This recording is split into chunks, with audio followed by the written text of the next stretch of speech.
What up? It's Dr. James here. Before I start speaking, I want to warn you guys that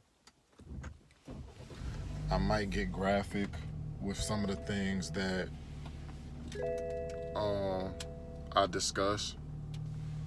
So you guys know that. But I'm writing today. Not writing. I'm speaking today about the whole few things: the Amy Cooper situation in Central Park, and then the killing of the black man in Minneapolis. So, as far as Amy Cooper, she is a white woman. She works for Franklin Templeton uh, business organization. They deal with business finance. She's on administrative leave, which isn't good enough. I want her fired, so I will be checking up. Their website is down right now due to COVID, and when you call the phone number, the 800 number, all you get is right now all you get is the operator. You can't speak to anyone. So I will be checking in to make sure someone updates me on her employment. But it's unacceptable.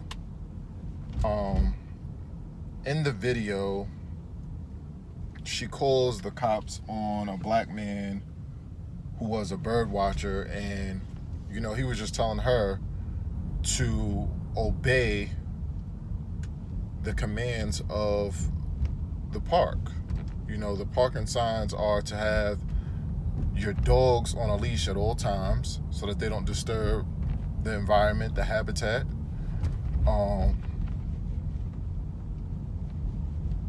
And he just wanted her to do that. So she begins to call the police and act as if he's some threat, and really trying to cause this man to be murdered. She really is on the phone acting as if her life is in danger when it clearly is not. Good thing he had the camera footage and was smart enough to do that. But in her apology, she wasn't even apologetic. She was still trying to defend herself instead of just saying she was wrong, which that wouldn't have been good enough, because she's only apologizing because the video went viral and her job is on the line. But she said she's not racist when she's clearly racist, and then she also said words are just words. Words are not just words, and she knows that because the words she used were words to get the man either killed or harmed in some way or incarcerated by having a false report saying that she's being threatened by African American male, which she was not, and then her heightened volume and sense of fright in her voice would make you think that her life is in jeopardy.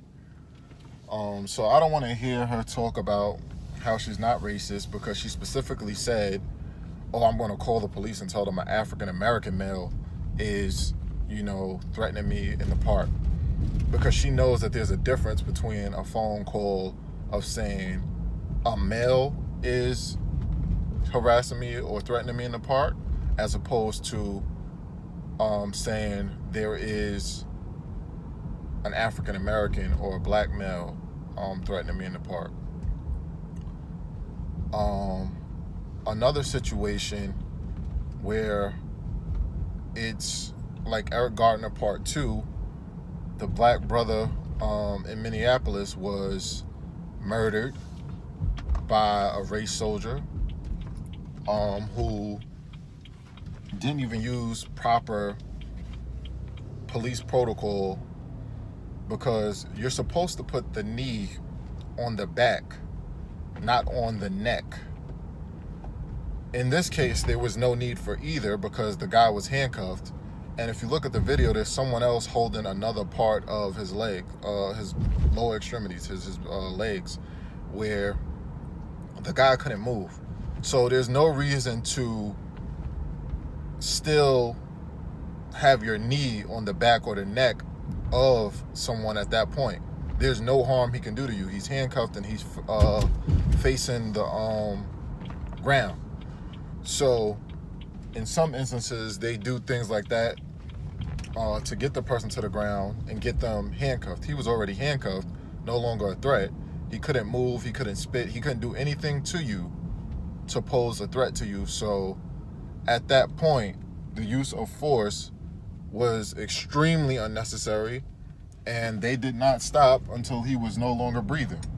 He is heard in the video and seen in the video, clearly in distress, begging for his life, saying he can't breathe, and all of his pleas for help were ignored.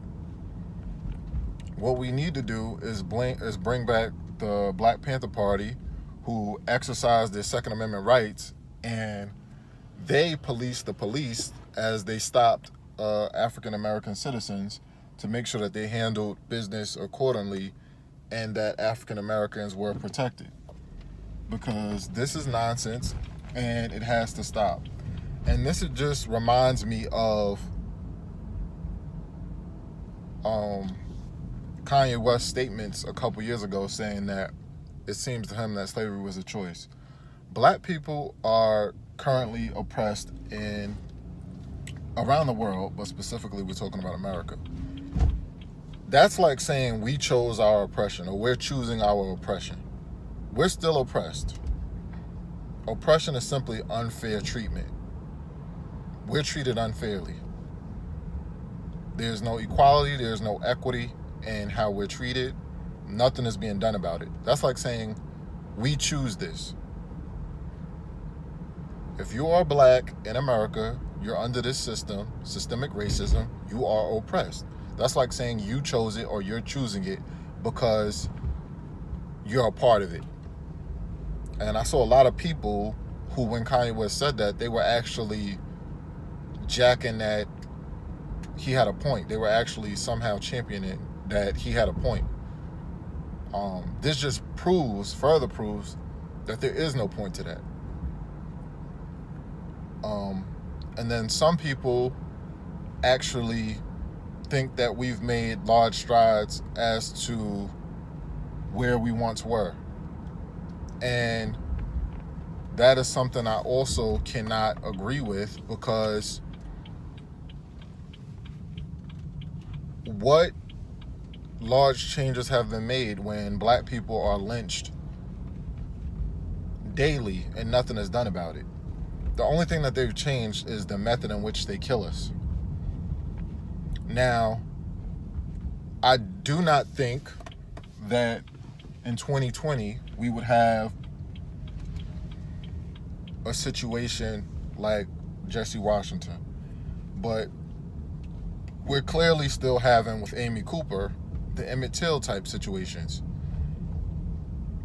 Emmett Till was in 1955. 65 years later in 2020, you still have white women who still want to make false accusations on black men in order to get them incarcerated or harmed or murdered.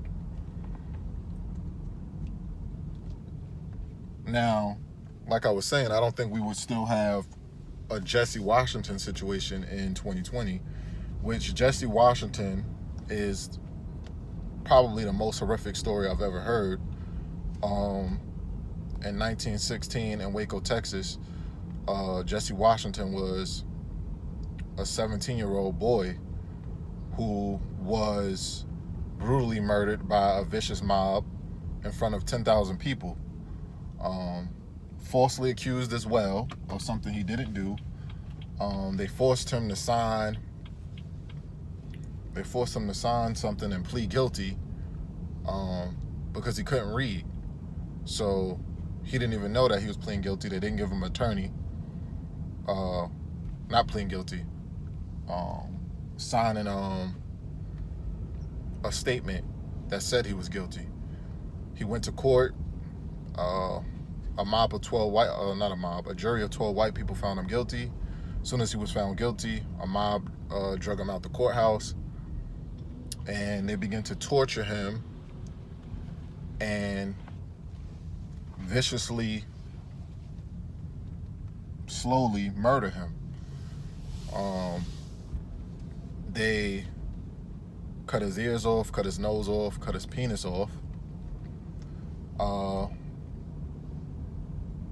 Then they hung him over a bonfire, and they slowly raised him into the fire so that he could burn slowly. Every time he tried to crawl up the chain that was holding him over the fire, they would cut a finger off.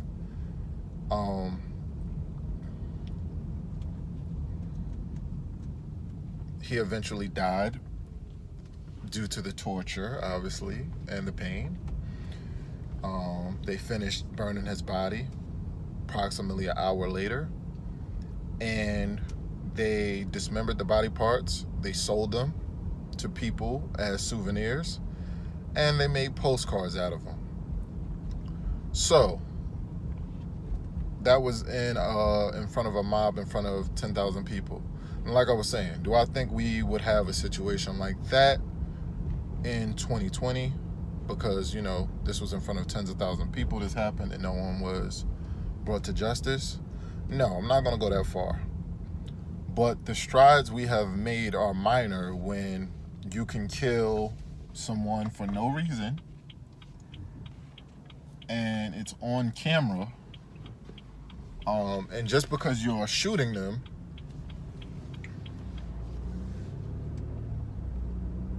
and the person is a black person, there is now no justice. Change has to come. And the only way change is going to come is if we change what we've been doing. There has to be repercussions for these actions. This cannot be allowed. It is completely unacceptable for someone to be pleading for their life, causing no harm to anyone, and then just be allowed to just die. And the man was arrested. It wasn't even for a violent crime. They came to pick him up on forgery accusations. So he was unarmed, he was already handcuffed, and then the excessive force was just unacceptable. I'm really tired of seeing it. It's really annoying, and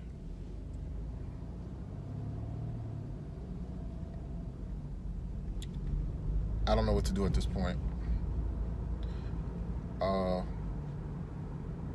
I want to keep the discussion open.